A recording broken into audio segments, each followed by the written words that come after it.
संजय राउत जी मेरे हिसाब से मुझे कभी भी ये नहीं लगा कि एक जिम्मेदार राजनीतिज्ञ के रूप में महाराष्ट्र की राजनीति में मुंबई की भूमि में उभर करके और निखर करके आए हैं। अगर ईडी ने आपकी पत्नी को सम्मन भेजा है तो उनके पास पुख्ता सबूत होंगे, उनके पास लीड्स होंगी, उनके पास जानकारी होगी। उनका काम है कि अगर कहीं पर उनको किसी से इन्वेस्टिगेशन करना है तो ऑब्वियसली वो समन भेजेंगे ना। आप इतना क्यों बिफर रहे हैं? आप इसमें लोटस को क्यों बीच में लेकर के आ रहे हैं? आप इसमें पॉलिटिकल वेंडेटा को क्यों बीच में लेकर के आ रहे हैं? आप क्यों ऐसी शब्दावली का इस्तेमाल कर रहे हैं कि जिसको जो उखाड़ना है उखाड़ लो? उन्होंने तो उखाड़ने पटकने की कोई बात ही नहीं करी ना। ये पटकना, उखाड़ना, गिरना, निकालना, किसी को जेल के अंदर डालना, फिर जेल में से बाहर नहीं निकलने देना, निकल गया तो फिर से अंदर डालना, ये राजनीति आप लोग कर रहे हो। जिस प्रकार से अगर ईडी का ये समन के बाद तमाशा शुरू हुआ है ना कि उनकी जो पत्नी है वर्षा राउत, उनको समन भेजा। पीएमसी जो बैंक घोटाला है, जो इतना बड़ा बैंक घोटाला है, जिस पर इतने समय से वार्तालाप चल रही है, जिससे इतने परिवारों को नुकसान हो गया है, इतने परिवार लिटरली सड़क पर आ गए हैं। अगर उस बैंक घोटाले के बारे में, उसके कलेक्शन में और 55 लाख का इनका कुछ लोन का मामला है, वो उस मामले में आपसे बात करने के लिए ईडी ने आपको समन भेजा है और आप साफ हैं, तो मैं बार बार यही बोल रही हूं कि आप चले जाइए। फिर आप क्यों प्रेरित हो रहे हो? किस चीज से प्रेरित हो रहे हो? कौन सी ऐसी आपके मन में कौन सी दुर्भावना है या कौन सा डर है या कौन सा भय है जिसके चलते आप इस तरीके से बिफर रहे हो? किसने कंगना रनौत को बाहर आके हरामखोर बोला था? आप इस तरीके के शब्द का इस्तेमाल करेंगे किसी के घर की बेटी के लिए, किसी महिला के लिए? इस प्रकार से मतलब आपके घर की महिला दूसरों के घर की महिलाएं कचरा। आप दूसरों के घर की महिलाओं की कोई इज्जत नहीं करेंगे। आप उनकी इज्जत को सड़क पर लेकर के आ जाएंगे। आपकी जो मर्जी आएगी आप उनके लिए बोलेंगे। उसके बाद जब बोलते तो कहते हैं अरे मैंने तो सोचा कि हरामखोर का मतलब नॉटी होता है। मतलब कौन सी डिक्शनरी है भाई? विश्व की कौन सी डिक्शनरी है? पढ़े लिखे तो हम भी हैं, जहां पर ये मतलब है। इनकी ये जो शब्दावली है कि मैं एक नंगा इंसान हूं और मुझसे पंगा लेना भारी पड़ेगा, मैं शिव सैनिक हूं, ये बहुत बड़ा स्टेटमेंट है और ये बहुत ही सोचनीय और विचारणीय स्टेटमेंट है एक शिव सैनिक के लिए। आप जिस एक तरफ बोलते हो मैं एक नंगा इंसान हूं, दूसरी तरफ बोलते हो मैं शिव सैनिक हूं, यानी कि आप ये कहने की कोशिश कर रहे हो कि जो शिव सैनिक है वो अराजक हैं। जो शिव सैनिक हैं वो बिना बात के, बिना किसी रीजन के, जब उनसे कोई प्रश्न किया जाता है लाजमी सा और लीगल, तो वो बिल्कुल हर चीज को भूल करके सड़क में आकर के बदले की भावना से उतर जाते हैं और लोगों के पीछे पड़ जाते हैं। यानी कि आप पूरी जो शिव सेना है उसको पेंट कर रहे हो अपने ब्रश से और अपने रंग से और अपने थॉट प्रोसेस से और अपने कलर से, और पूरी देश की जनता को यह बताने की कोशिश कर रहे हो कि जो शिव सैनिक होते हैं वो बड़े उग्र होते हैं। हमारे साथ मौजूद हैं मैम ममता काली जी। मैम आपका बहुत बहुत स्वागत है हमारे चैनल पे। मैम जिस तरीके से आपको पता होगा कि ईडी ने समन किया था वर्षा राउत जो संजय राउत की बीवी हैं, जब से उनको समन मिला है, आज उन्होंने एक ट्वीट किया है कि जब से मेरे परिवार को ईडी का समन मिला है तब से कुछ बीजेपी के जो वो हैं बाकी विरोधी दल हैं उनके जो मिनी लोटस हैं वो खिलने लगे हैं। तो आप क्या कहेंगे इस पे? देखिए ऐसा है, जहां तक संजय राउत जी की का प्रश्न है और उनके वाक्यों का प्रश्न है और उनके बोलने का प्रश्न है, संजय राउत जी मेरे हिसाब से मुझे कभी भी ये नहीं लगा कि एक जिम्मेदार राजनीतिज्ञ के रूप में महाराष्ट्र की राजनीति में मुंबई की भूमि में उभर करके और निखर करके आए हैं। अब जब उनकी पत्नी को ईडी ने एक नोटिस भेजा है और ऑब्वियसली अगर उनका उस जिस के लिए उनको भेजा गया है नोटिस, अगर उनको कोई परेशानी नहीं है, उन्होंने कुछ किया नहीं है, वो 51 लाख की जमीन, 50 लाख की जो जमीन है उसमें उनका कोई लेना देना नहीं है, तो फिर वो इतना बिफर क्यों रहे हैं, इतना बिफर क्यों रहे हैं? अब आप इन बातों पर आ गए, मिनी लोटस, ये लोटस, वो लोटस, मतलब ये तो वो वाली बात हो गई ना कि खिसियानी बिल्ली खंबा नोचे। मतलब जब आपको कोई प्रश्न करने की कोशिश कर रहा है तो आप लोटस पर क्यों भाई अटैक कर रहे हो? ईडी है, एक इन्वेस्टिगेटिव एजेंसी है इस देश की, वो अपनी जांच कर रही है और अगर वो जांच करते हुए उनको कोई चीजें निकल करके सामने आई होंगी तभी उनकी पत्नी को नोटिस भेजा है, तभी उनकी पत्नी को समन किया है ईडी ने। तो वर्षा जी को जाने दीजिए, सांच को आंच किस बात की है, उनको जाने दीजिए, उनको उनका क्वेश्चंस का सामना करने दीजिए, पूछने दीजिए। अब ये इस प्रकार की शब्दावली का इस्तेमाल कर देते हैं, ऐसा लगता है कि इनसे ऊपर कोई है ही नहीं। असल में हो क्या गया है, जब से शिवसेना ने ये झोल झपाटे तीन तिकड़ी की सरकार बनाई है मुंबई के अंदर, इनको ये लग रहा है कि इस देश के अंदर, खाली महाराष्ट्र के अंदर नहीं, इस देश के अंदर इनका जो वर्चस्व है वो ईश्वर से भी ऊपर है। संविधान और कानून को तो ये बहुत पहले धता बता चुके हैं। तो हम जो करते हैं वो सही है, हमने जो बोल दिया वो सही है, हमें किसी ने प्रश्न नहीं करना चाहिए, हमारी गलतियों पर कभी किसी ने उंगली नहीं उठानी चाहिए, हमारे बारे में किसी ने कुछ नहीं बोलना चाहिए। अगर आप बोलेंगे तो हम उनके लिए अनाप शनाप शब्दावली का इस्तेमाल करेंगे। आपको याद होगा जब मंदिर खुलने की बात हो रही थी और वहां के जो आदरणीय राज्यपाल हैं भगत सिंह कोश्यारी जी, उन्होंने एक पत्र लिखा था, तो किस प्रकार से सामना जो इनका मुखपत्र है उनके लिए, उनके बारे में लिखने के लिए कैसी गंदी मतलब अनपार्लियामेंट्री जो लैंग्वेज है उसका इस्तेमाल किया गया था। हमने ठाकरी भाषा का इस्तेमाल कर दिया, धोती हिला दिया। आप सोचिए, एक संवैधानिक पद पर बैठे हुए राज्यपाल आपके प्रदेश के, आप उनके बारे में इस तरीके की शब्दावली का इस्तेमाल कर रहे हो। आपको चिंतन करना चाहिए कि किस प्रकार की आप राजनीति कर रहे हो। एग्जैक्टली वही आज हो रहा है। ईडी के बारे में आप कैसी बातें कर रहे हो? उखाड़ लो जो उखाड़ना है, मैं देखता हूं तुम मेरा क्या उखाड़ो। मतलब ये उखाड़ लिया तो इनके लगता है जमीर के अंदर है, इनके सिस्टम में है।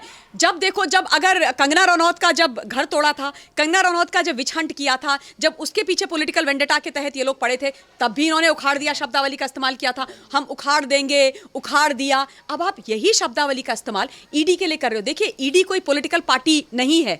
ईडी के जो लोग हैं वो इस देश के एक इन्वेस्टिगेटिव एजेंसी है, उसके एम्प्लॉइज हैं, वो सबके लिए समान है। अगर ईडी ने आपकी पत्नी को सम्मन भेजा है तो उनके पास पुख्ता सबूत होंगे, उनके पास लीड्स होंगी, उनके पास जानकारी होगी। उनका काम है कि अगर कहीं पर उनको किसी से इन्वेस्टिगेशन करना है तो ऑब्वियसली वो समन भेजेंगे ना। आप इतना क्यों बिफर रहे हैं? आप इसमें लोटस को क्यों बीच में लेकर के आ रहे हैं? आप इसमें पॉलिटिकल वेंडेटा को क्यों बीच में लेकर के आ रहे हैं? आप क्यों ऐसी शब्दावली का इस्तेमाल कर रहे हैं कि जिसको जो उखाड़ना है उखाड़ लो? उन्होंने तो उखाड़ने पटकने की कोई बात ही नहीं करी ना। ये पटकना, उखाड़ना, गिरना, निकालना, किसी को जेल के अंदर डालना, फिर जेल में से बाहर नहीं निकलने देना, निकल गया तो फिर से अंदर डालना, ये राजनीति आप लोग कर रहे हो। तो ये जो सोच है ना, इस सोच पर अंकुश लगाना बहुत ज्यादा जरूरी है संजय राउत जी को खुद के ऊपर, क्योंकि वो ये ही अब नहीं समझ पा रहे हैं कि हर एक का अपना एक रोल होता है। आप राजनीतिज्ञ हैं, आप राजनीति कीजिए, आपको कोई मना नहीं कर रहा है। और अगर आपने कुछ गलती नहीं करी है तो 100 सम्मन आने दीजिए, 100 बार बुलाएं।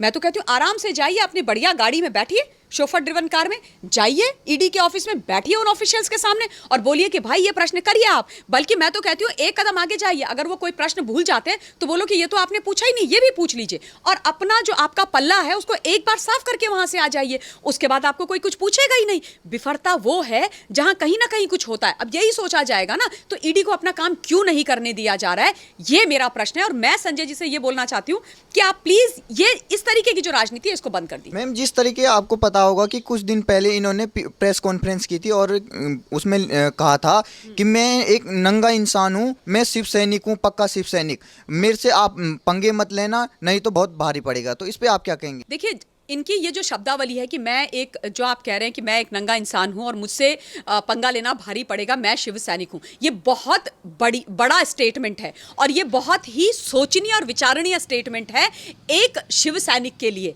आप जिस एक तरफ बोलते हो मैं एक नंगा इंसान हूं, दूसरी तरफ बोलते हो मैं शिव सैनिक हूं, यानी कि आप ये कहने की कोशिश कर रहे हो कि जो शिव सैनिक है वो अराजक हैं। जो शिव सैनिक हैं वो बिना बात के, बिना किसी रीजन के, जब उनसे कोई प्रश्न किया जाता है लाजमी सा और लीगल, तो वो बिल्कुल हर चीज को भूल करके सड़क में आकर के बदले की भावना से उतर जाते हैं और लोगों के पीछे पड़ जाते हैं।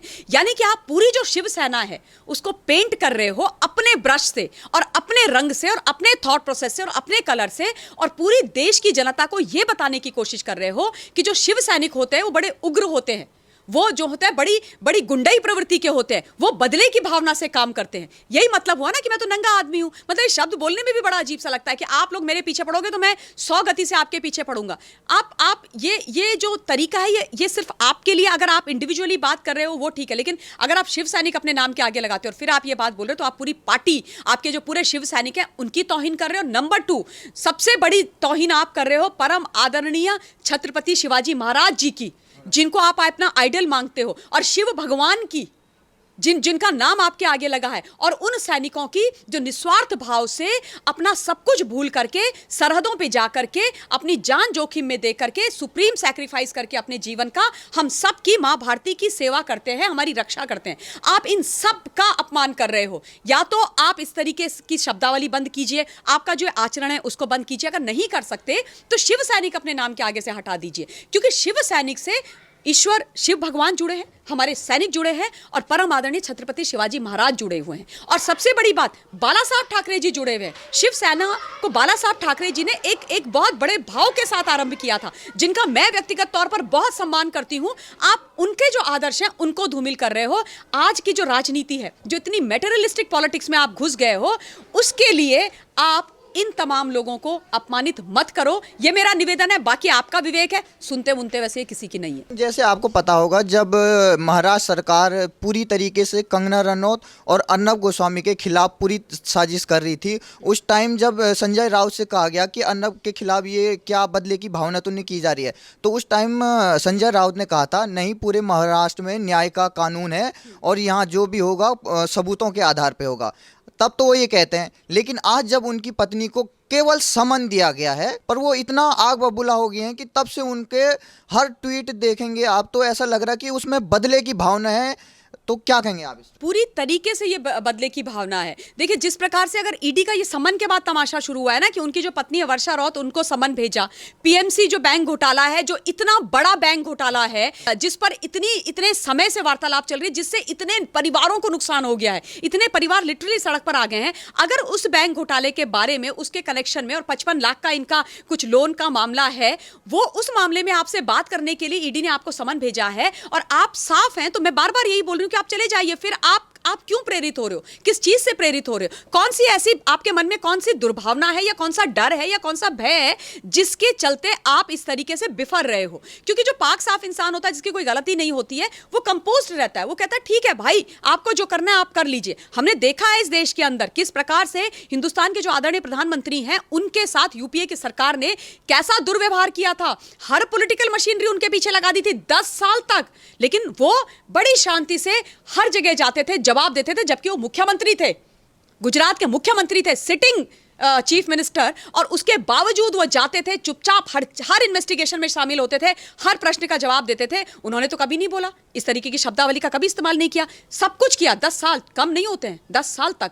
और इसीलिए मैं कहती हूँ कि सांच को आंच किस बात की है। कुछ नहीं निकला ना उनके खिलाफ, क्योंकि जब आपने कुछ गलत नहीं किया है, लोग फ्रेम कर सकते हैं, लोग आपके ऊपर एफआईआर करेंगे, लोग आपके बारे में झूठ बोलेंगे, लोग आपके खिलाफ केस लगाएंगे, लोग आपसे जलेंगे। आपके पास अगर वेल्थ होगी तो बोलेंगे नहीं नहीं, इन्होंने यहां से पैसा लेके वहां से लेके फ्रॉड करके ये वेल्थ करी है। लेकिन अगर आपने अपनी मेहनत से करी है, आपका कोई लेना देना नहीं है जो लोग बोल रहे हैं, उन एफआईआर से, उन समन से, वो सारे झूठे आरोपों से, तो फिर आप उसमें से निकल जाएंगे, साफ बिल्कुल निकलेंगे, कोई दो राय नहीं है। और होता है ऐसा जब लोग पॉलिटिकल वेंडेटा के तहत आपको तंग करते हैं, जैसे हिंदुस्तान के प्रधानमंत्री जी को किया, लेकिन उन पर इतना सा दाग नहीं है, लेश मात्र दाग नहीं है। उन्होंने हर चीज का बड़े ठहराव के साथ, बड़ी जिम्मेदारी के साथ जवाब दिया, और आज वो इस देश के प्रधानमंत्री है, पूरा देश उनका सम्मान करता है। तो भाई, अगर आपको एक सम्मान आया है तो उस सम्मान का जवाब दे दो ना आप जाकर के। आप उनसे मतलब अब क्या परेशानी क्या हो गई है, इतनी क्या परेशानी हो गई? ये मुझे संजय राउत जी, मतलब, और इनके खुद के बिगड़े बोल देखिए आप। इन्होंने किसके बारे में बुरा नहीं बोला?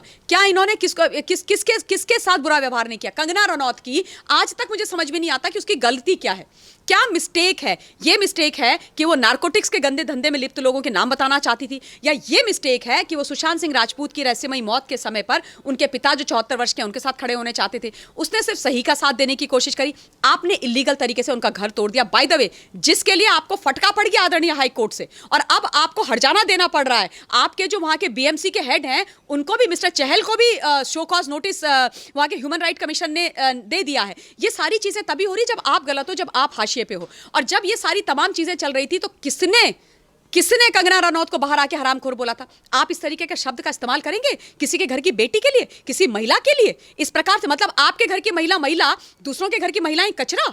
आप दूसरों के घर की महिलाओं की कोई इज्जत नहीं करेंगे, आप उनकी इज्जत को सड़क पर लेकर के आ जाएंगे, आपकी जो मर्जी आएगी आप उनके लिए बोलेंगे, और उसके बाद आप ये उम्मीद करेंगे, ये आशा रखेंगे कि आपसे कोई प्रश्न भी ना करे, आपको आपकी गलतियों के लिए कोई हाशिए पर भी खड़ा ना करे। ऐसा नहीं चलता है, ये गलत तरीका है। और उसके बाद जब बोलते तो कहते हैं अरे मैंने तो सोचा कि हरामखोर का मतलब नॉटी होता है। मतलब कौन सी डिक्शनरी है भाई, विश्व की कौन सी डिक्शनरी है? पढ़े लिखे तो हम भी हैं, जहां पर यह मतलब है। तो इतना विरोधाभास सुशांत के पिताजी के लिए कितनी बुरी तरीके से उनके आप सोचो, जिस पिता ने अपना बेटा, जवान बेटा खो लिया, जो मतलब बुढ़ापे की लाठी होता है, सहारा होता है एक पिता के लिए, वो बेटा चला गया, वज्रपात हो गया उनके ऊपर इतना बड़ा। उसके बाद आप बोल रहे हो कि बाप बेटे में बनती नहीं थी, उन्होंने दूसरी शादी करी थी। आप सोचो, इससे बुरा कैरेक्टर असैसिनेशन क्या हो सकता है? इससे बुरा किसी पिता के लिए क्या हो सकता है जो ऑलरेडी इतने बड़े दुख के साथ गुजर रहा है, इतना बड़ा उनका लॉस हो गया है। वो बेचारे अभी हॉस्पिटल में थे, उनकी सर्जरी हुई। क्योंकि जो व्यक्ति इतना कुछ ले रहा है और इतने बड़े बड़े नेता इस तरीके की बात कर रहे हैं, तो आपको शोभा देता है? शोभा देता। आप ये नहीं सोचते हो कि आप दूसरे के बारे में क्या बोल रहे हो। और जब आपके बारे मतलब उस समय भी लोग बात करते थे तो बोलते नहीं नहीं नहीं, ये बॉलीवुड वालों का जो है विच हंट हो रहा है। वाह भैया, मतलब जिन जो हाशिए पे है उनका विच हंट हो रहा है, और जो बेचारे ने अपना परिवार में से बच्चा खोया है उनका कुछ नहीं है। तो ये चीजें बहुत गलत हैं। इसमें कोई राजनीतिकरण मेरे हिसाब से नहीं है। बीजेपी का और सरकार का इसमें कोई लेना देना नहीं है। उनको ईडी ने समन भेजा है, एक इंडिपेंडेंट इन्वेस्टिगेटिव एजेंसी है। पीएमसी का जो घोटाला है उसके ऊपर बहुत समय से इन्वेस्टिगेशन चल रहा है, उसके तहत उनको भेजा गया है। जाएं और अपने आप को पाक साफ सिद्ध करके आए। मैम, जैसे कि आपको पता है कि अब से पहले जो ये शिवसेना थी, इसको एक राष्ट्रवादी पार्टी का दर्जा दिया गया था। मतलब सभी लोग मानते थे कि राष्ट्रवादी बातें करते हैं। लेकिन ये धीरे धीरे जब से ये 3 तिगड़ी सरकार बनी है महाराष्ट्र में, तब से देखा जा रहा है कि ऐसे ऐसे वाक़ये हो रहे हैं कि जिससे पता लग रहा है कि ये पूरी जो महाराष्ट्र सरकार ये राष्ट्र विरोधी है। अभी जो मामला चल रहा है, जो एक लड़की थी महक मिर्जा, जो मतलब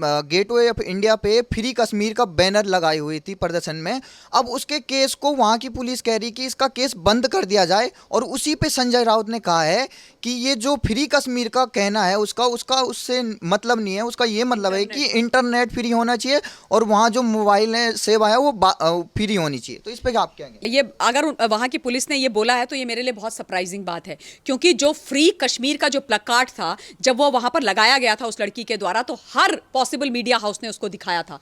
अपने जो प्राइम टाइम होता है उस न्यूज़ में देखा, हम सब ने देखा था। फ्री कश्मीर का क्या मतलब होता है? फ्री कश्मीर का क्या मतलब होता है? क्या कश्मीर पाकिस्तान के अंडर में है? क्या कश्मीर चीन के पास है कि आप बोल रहे हो कि कश्मीर को फ्री करो? हिंदुस्तान का मुकुटमणि, हिंदुस्तान का सबसे महत्वपूर्ण हिस्सा, हिंदुस्तान का राज्य, हिंदुस्तान का प्रदेश, हिंदुस्तान की जमीन, और उसको आप बोल रहे हो फ्री कश्मीर? कहां से? हिंदुस्तान से। तो क्या ये देश विरोधी बात नहीं है? आपको बोला पीओके जैसी फीलिंग आ गई तो आपने देशद्रोह का नारा का केस लगा दिया कंगना के ऊपर। और फ्री कश्मीर का प्लकार्ड लेकर के एक लड़की आपके यहां पर बैठती है और अब आप कह रहे हो कि इस केस को बंद कर दो। इससे बड़ा देशद्रोह क्या है? आप अपने हिस्से को काट करके बोल रहे हो कि ये तो हमारा हिस्सा ही नहीं है, यानी कि इसको हिंदुस्तान की जो सरकार है उससे हटा दो, यानी कि इसको पाकिस्तान को दे दो, यानी कि इसको चीन को दे दो। ये आप कहने का कोशिश कर रहे हो। और आप बोल रहे हो कि नहीं नहीं, उस लड़की का ये कहने का मतलब था कि वहां पे इंटरनेट चाहिए, इंटरनेट चाहिए। अरे भाई साहब, साफ साफ लिखा है फ्री कश्मीर, बकायदा कैपिटल लेटर्स में बहुत बड़ा बड़ा लिखा था। इसमें आपको पढ़ने में कौन सी तकलीफ हो गई? वही है ना, ये लोग यही करते हैं, जैसे हरामखोर का नोटी कर दिया, फ्री कश्मीर का कर दिया कि ना वहां पे 3G 4G 5G चाहिए, तो लिख देते ना कि हमको इंटरनेट चाहिए, हमें we want internet, restore internet, ये लिखते स्लोगन, तब हम मानते हैं आपको। तो ये लोग, इन लोगों की आदत है।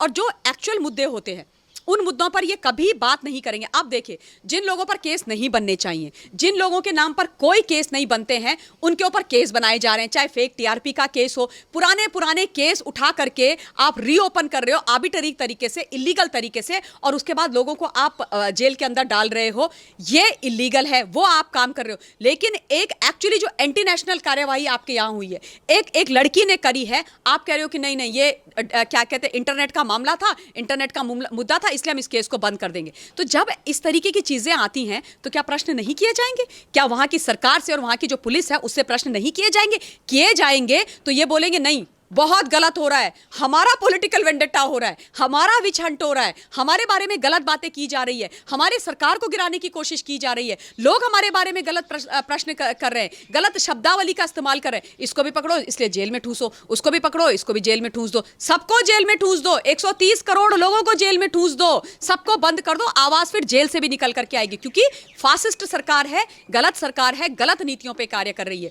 जब तक पहले आप लोग ऐसा नहीं करते थे, कोई आपके बारे में बात नहीं कर रहा था। बातें तब शुरू हुई जब पाल घर में लिंच होकर के संत महाराजाओं की पुलिस के सामने हत्या की गई। उसके बाद से कटघरे में खड़ा किया गया और प्रश्न किए गए, और वो प्रश्न हमेशा किए जाएंगे। और आपकी जो ये नीतियां हैं ये गलत है। आप संविधान, विधान और कानून और इस देश से ऊपर नहीं हो। आप ही नहीं, कोई भी, किसी भी प्रदेश की सरकार इन सब चीजों से ऊपर नहीं है। और जनता जनार्दन है, जनता का सम्मान आप लोगों को आना बहुत ज्यादा जरूरी है, क्योंकि जब आप जनता की अदालत में आओगे, जनता आपको बहुत खतरनाक जवाब देगी। धन्यवाद। मैं